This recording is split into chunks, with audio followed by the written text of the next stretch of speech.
κοινωνίας ο Θεός ως προϋπάρχον πρωτορεών και ο αυτός ενέχει την επίβαση της έντο ταγόρα ρήτος εξέλαμψας.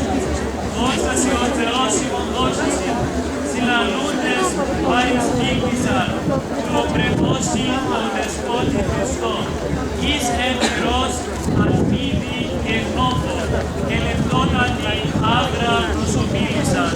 Δόξα τη δυνάμει σου Κύριε, δόξα σοι ο Θεός ημών δόξα σοι, κατεμήνιον την έξοδον, την εθνικός σου εν ταγόρ παρόντες, ο εν πυρίσε και βάδο πάλε προκατήδων μουσής και ο μετάρησιος νεκρό επειρήνω Ελίας Χριστέ.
νίκησαν και εκήρυξαν του Πατρός του απόφθασμα. Η έκτη του αυτού μηνός ανάμνηση της Θείας Μεταμορφώσεως του Κυρίου και Θεού και Σωτήρος ημών Ιησού Χριστού. Θα πω υπέρ παν γης εδοξάστη μέρους. Οι δόξ Θεού λάμψασαν εν δόξη φύση. Μορφή ανδρομένη κατά έκτη Χριστός αμύψη.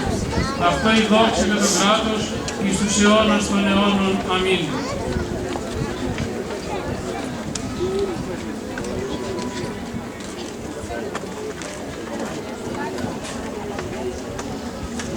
Δεν